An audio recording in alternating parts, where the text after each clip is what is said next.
કેમ છો મારા ખાવાના શોખીન મિત્રો? સ્વાગત છે તમારું વારું પાણીમાં. આજે મારા 10,000 સબસ્ક્રાઈબર પૂરા થઈ ગયા છે, તો બધા સબસ્ક્રાઈબરોનો ખૂબ ખૂબ આભાર. 10,000 સબસ્ક્રાઈબરની ખુશીમાં આજે હું બનાવીશ ખૂબ જ ટેસ્ટી વેજ સિઝલર. તો જોઈએ એની રેસીપી.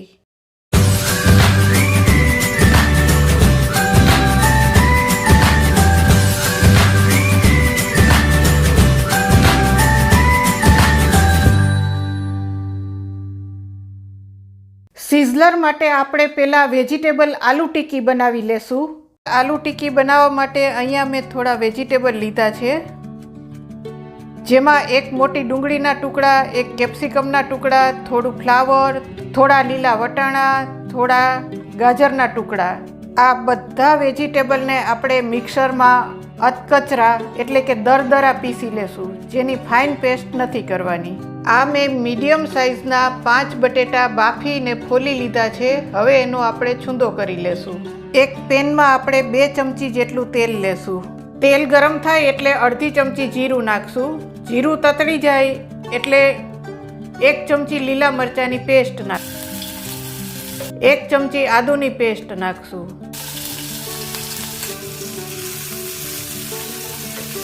1 ચમચી લાલ મરચું પાવડર નાખશું.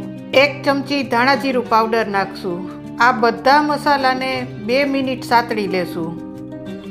પછી આપણે જે વેજીટેબલ અધકચરા ક્રશ કરેલા હતા એને આપણે એમાં એડ કરશું. આ વેજીટેબલ નાખ્યા પછી 5 મિનિટ સુધી આપણે એને સાતળશું. થોડો આમચૂર પાવડર નાખશું.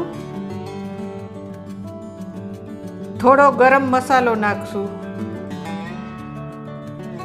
આપણા વેજીટેબલ 5 મિનિટ સંતળાઈ ગયા છે. હવે આપણે બટેટાનો છૂંદો કરીને રાખ્યો હતો એને એડ કરશું. થોડા લીલા ધાણા એડ કરશું અને બરાબર મિક્સ કરશું. સ્વાદ પ્રમાણે મીઠું નાખશું. થોડા આપણે પૌવા નાખશું. આ પૌવાને મેં ધોઈ કોરા કરીને રાખેલા હતા. પૌવા નાખવાથી એક્સ્ટ્રા મોઇસ્ચર ચૂસી લેશે, જેથી આપણી ટિક્કી કડક બનશે. એક બોલમાં આપણે અડધી વાટકી મેંદાનો લોટ લેશું, અડધી વાટકી ચોખાનો લોટ લેશું. સ્વાદ પ્રમાણે મીઠું, પાણી નાખી બેટર બનાવશું. ચોખાના લોટની જગ્યાએ તમે રવો અથવા તો કોર્નફ્લોર પણ લઈ શકો. આ રીતે આપણે બહુ જાડું પણ નહીં અને બહુ પતલું પણ નહીં એવું એક બેટર બનાવશું. આ મેં બ્રેડનો ભૂકો લીધો છે, બ્રેડ ક્રમ્સ. આપણું પેટીસ માટેનું મિશ્રણ ઠંડુ થઈ ગયું છે. હવે આપણે એને હાથથી એક વખત સરસ રીતે મિક્સ કરી લેશું.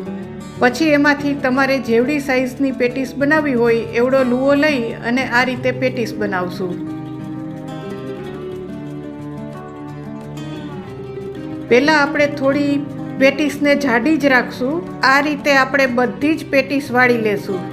આપણે જે પેટીસ બનાવેલી છે એને હવે આપણે જે લોટનું બેટર બનાવેલું હતું એમાં ડીપ કરશું. બેટરમાં ડીપ કરી અને પછી આપણે જે બ્રેડનો ભૂકો લીધેલો છે એમાં રગદોળશું.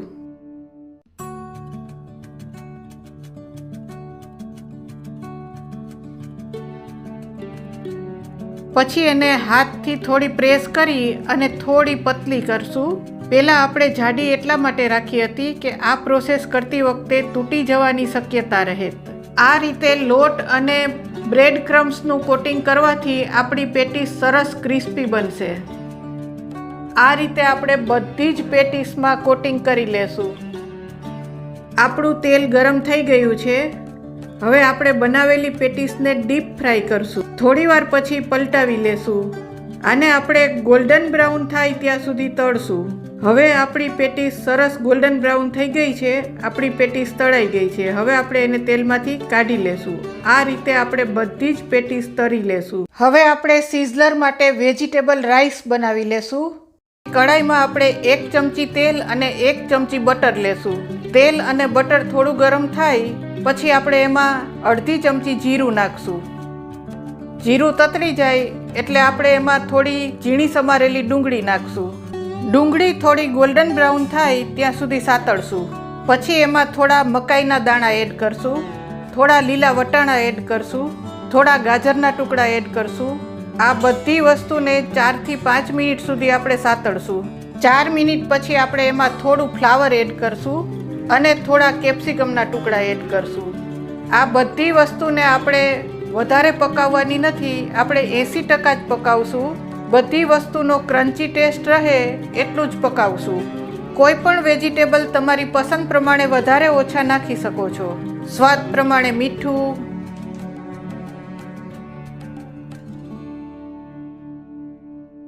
અડધી ચમચી ધાણા જીરું પાવડર, અડધી ચમચી લાલ મરચું પાવડર.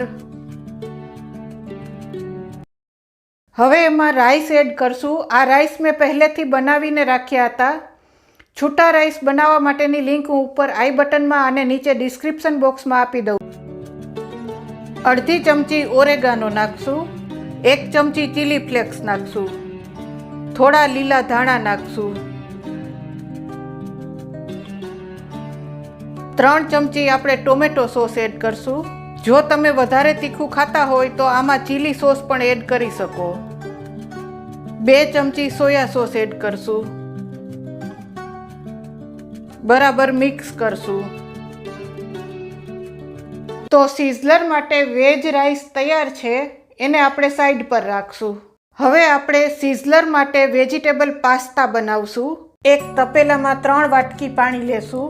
સ્વાદ પ્રમાણે મીઠું, 1 ચમચી તેલ નાખશું જેથી આપણા પાસ્તા છૂટા બને. આ પાણીને થોડું ઉકળવા દેશું.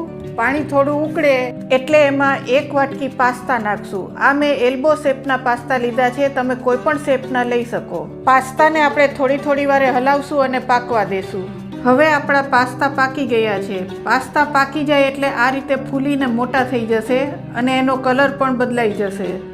બીજું તમે એને આ રીતે દબાવીને ચેક કરી શકો કે આપણા પાસ્તા પાકી ગયા છે. હવે આપણે ગેસને બંધ કરી અને એક્સ્ટ્રા પાણી સ્ટ્રેનરમાં કાઢી લેશું. એક કઢાઈમાં 4 ચમચી તેલ લેશું.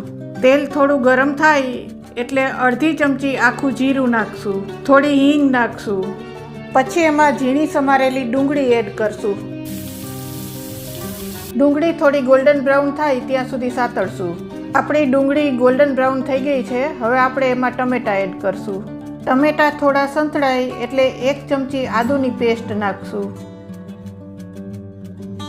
અડધી ચમચી લીલા મરચાંની પેસ્ટ. વચ્ચે વચ્ચે આપણે હલાવતા રહેશું જેથી કોઈ વસ્તુ બળે નહીં. થોડા ઝીણા સમારેલા ગાજરના ટુકડા, થોડા ઝીણા સમારેલા બટેટાના ટુકડા, ઝીણી સમારેલી કોબી, લીલા વટાણા, થોડા અમેરિકન મકાઈના દાણા, થોડું ફ્લાવર. આ બધી વસ્તુને તેલમાં સાતળીને જ પકાવવાની છે. એને આપણે પૂરેપૂરી પાકવા દેવાની નથી. થોડો ક્રન્ચી ટેસ્ટ રહે એટલું 80% જ પકાવવાનું છે. થોડા કાચા પાકા ખાઈ શકાય એવા કોઈ પણ વેજીટેબલ તમારી પસંદના તમે એડ કરી શકો છો. સ્વાદ પ્રમાણે મીઠું, 1 ચમચી ચીલી ફ્લેક્સ, 1 ચમચી ધાણા જીરું પાવડર, અડધી ચમચી લાલ મરચું પાવડર, અડધી ચમચી શેકેલા જીરાનો પાવડર, 1 ચમચી ઓરેગાનો. હવે આને આપણે 5 થી 7 મિનિટ સુધી પાકવા દેશું. આપણે આને બહુ સોફ્ટ કરવાના નથી. આગળ કહ્યું એમ ક્રન્ચી ટેસ્ટ રહેવો જોઈએ. હવે આપણા વેજીટેબલ પાકી ગયા છે. છેલ્લે આપણે થોડા કેપ્સિકમ એડ કરશું.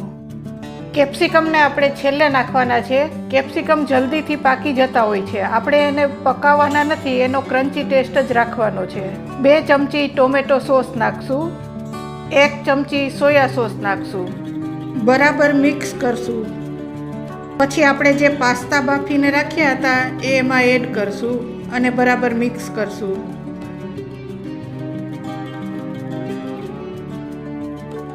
છેલ્લે આપણે થોડા લીલા ધાણા એડ કરશું અને એક સર્વિંગ બોલમાં લઈ લેશું. તો સિઝલર માટે આપણા વેજીટેબલ પાસ્તા પણ તૈયાર છે. એને પણ આપણે સાઈડમાં રાખશું. હવે આપણે સિઝલર માટે ફ્રેન્ચ ફ્રાય બનાવશું. આ ફ્રેન્ચ ફ્રાય બનાવવા માટેનો ફૂલ વિડીયોની લિંક હું ઉપર આઈ બટનમાં અને નીચે ડિસ્ક્રિપ્શન બોક્સમાં આપી દઉં છું. ત્યાંથી તમે જોઈ શકો છો. આ ફ્રેન્ચ ફ્રાયને મેં ફ્રીઝરમાં સ્ટોર કરીને રાખી હતી. એને આપણે તળી લેશું. આપણું તેલ ગરમ થઈ ગયું છે. હવે આપણે જે ફ્રીઝરમાં મૂકેલી ફ્રેન્ચ ફ્રાય હતી એને તળશું.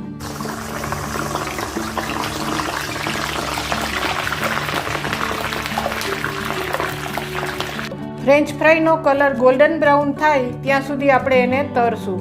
હવે આપણી ફ્રેન્ચ ફ્રાઈનો કલર ગોલ્ડન બ્રાઉન થઈ ગયો છે. હવે આપણે એને તેલમાંથી કાઢી લેશું.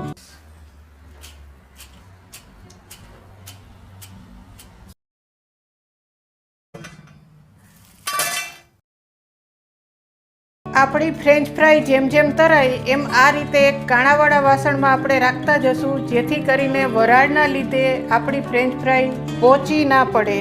આ રીતે બધી ફ્રેન્ચ ફ્રાઈને આપણે તરી લેશું. તો સિઝલર માટે આપણી ફ્રેન્ચ ફ્રાઈ તૈયાર છે, એને પણ આપણે સાઈડમાં રાખશું.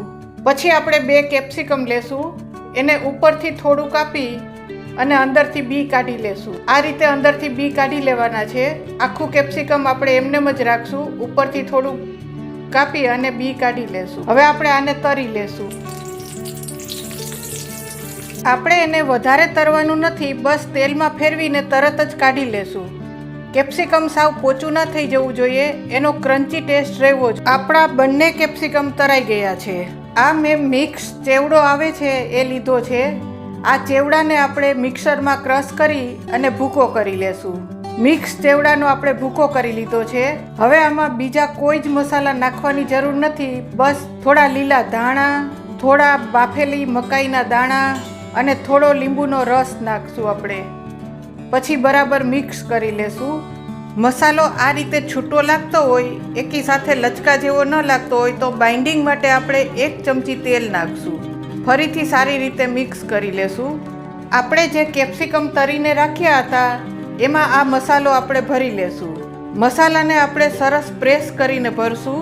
એ જ રીતે બીજા કેપ્સિકમને પણ ભરી લેશું. આપણા બંને કેપ્સિકમ ભરાઈ ગયા છે. હવે એને આપણે સાઈડ પર રાખશું. આ મેં 200 ગ્રામ પનીર લીધું છે. એને વચ્ચેથી કાપી અને આ રીતે મેં 2 ભાગ કરી લીધા છે. હવે આપણે આને તવી ઉપર શેકી લેશું. આપણે એક તવી લેશું, એમાં 1 ચમચી ઘી નાખશું. પછી પનીરને એમાં શેકી લેશું. પનીરની ઉપર પણ આપણે ઘી લગાવી લેશું. પછી એને પલટાવી લેશું. બંને સાઈડ આપણે પનીરને સારી રીતે શેકી લેશું. હવે આપણે એને કાઢી અને એના 4 ટુકડા કરી લેશું. આ રીતે એક સ્લાઇસમાંથી આપણે 4 ટુકડા કરી લેશું. આપણે એક લોખંડની તવીને ગરમ થવા માટે મૂકશું. સિઝલર માટે સ્પેશિયલ આ રીતે પ્લેટ આવતી હોય છે, પરંતુ બધાના ઘરમાં તે હોતી નથી. માટે આપણે લોખંડની અથવા તો જૂની થયેલી નોનસ્ટિકનો ઉપયોગ કરશું. આપણે એને 5 મિનિટ માટે ગરમ થવા દેશું. તવીને આપણે ફૂલ ગરમ કરવાની છે. સરસ રીતે ગરમ થઈ જાય એટલે આપણે એની ઉપર કોબીના પાન મૂકશું.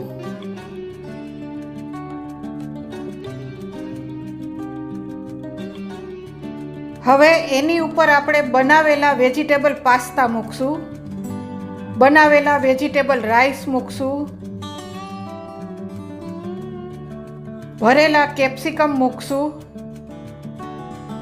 બનાવેલી ફ્રેન્ચ ફ્રાઈ મૂકશું. સિઝલરમાં સ્ટર ફ્રાય કરેલા વેજીટેબલ પણ મૂકી શકાય, પરંતુ આપણે બધી વસ્તુમાં વેજીટેબલનો ઉપયોગ કર્યો હોવાથી આપણે અલગથી સ્ટર ફ્રાય કરેલા વેજીટેબલ મૂકશું નહીં. બનાવેલી વેજીટેબલ પેટીસ મૂકશું. ઘીમાં શેકેલું પનીર મૂકશું. હવે આપણે તવીમાં જ્યાં જ્યાં જગ્યા દેખાય છે ત્યાં આપણે ગાર્લિક બટરના ટુકડા મૂકશું. આ ગાર્લિક બટરને મેં ફ્રોઝન કરી દીધું હતું. બટર જેટલું ઠંડુ હશે એટલું સરસ આપણું સિઝલિંગ થશે અને એમાંથી સરસ ધુવાડા પણ નીકળશે, જેનાથી મસ્ત સ્મોકી ફ્લેવર આવશે. અને છેલ્લે સિઝલર માટેનું મેઇન ઇન્ગ્રેડિયન્ટ છે બાર્બીક્યુ સોસ. બાર્બીક્યુ સોસ વગર સિઝલર અધૂરું ગણાય છે. આ બાર્બીક્યુ સોસ વગર સિઝલર પૂરું થતું નથી.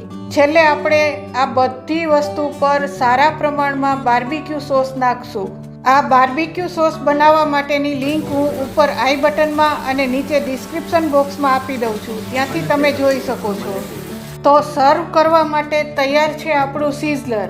સિઝલર માટેની સ્પેશિયલ પ્લેટ આવે છે, એમાં નીચે લાકડાનું સ્ટેન્ડ આવતું હોય છે. આને તમે કોઈ પણ લાકડાના સ્ટેન્ડ પર મૂકીને સર્વ કરી શકો. લાકડાનો રોટલી વણવાનો પાટલો હોય છે એના પર પણ મૂકી શકાય. તો તૈયાર છે આપણું ખૂબ જ ટેસ્ટી, યમ્મી, સ્મોકી ફ્લેવરવાળું વેજ સિઝલર. તો તમે પણ ક્યારે બનાવો છો?